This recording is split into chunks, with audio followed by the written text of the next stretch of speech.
On va voir comment multiplier avec la bague romaine et des jetons. La bague des Romains correspond directement à leur numération, avec une ligne pour les unités, une pour les dizaines, les centaines jusqu'à la myriade ou la dizaine de milliers.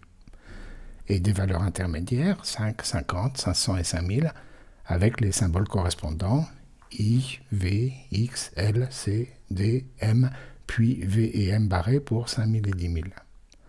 Chaque jeton prend la valeur correspondant à l'endroit où il est placé, sur une ligne ou entre les lignes. Donc pour 76, j'ai 5 et 2 dizaines et 5 plus 1. Et ces jetons pour 365. Pour multiplier 76 par 365, on va commencer par les valeurs les plus élevées, en plaçant le 76 au niveau des centaines. Puis on va multiplier 76 fois 3 centaines, 6 fois 3, 18 centaines, un jeton pour 10, 1 pour 5 et 3 de 1, puis 7 fois 3, 21, décalé de 10. Les jetons à droite correspondent à 76 fois 300, on peut donc retirer les 3 jetons ou 300 à gauche. Puis on regroupe à droite et on réduit les jetons, mais comme il n'y a pas plus de 4 jetons sur chaque ligne ou plus d'un jeton entre les lignes, ça ne change pas.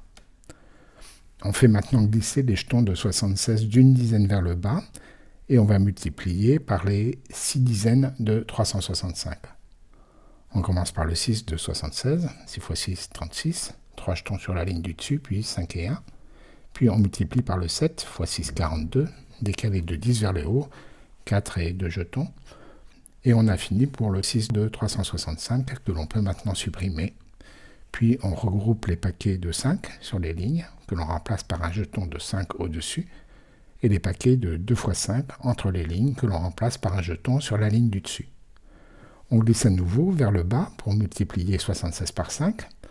D'abord 6 x 5, 30 avec 3 jetons, puis 7 x 5, 35 décalé vers le haut, et on a terminé pour le 5, que l'on peut retirer, et on peut maintenant regrouper en commençant par le bas. Au final, on a donc 2 dizaines de milliers, 5 et 2, 7000, 5 et 2, 700 et 4 dizaines, 27 740.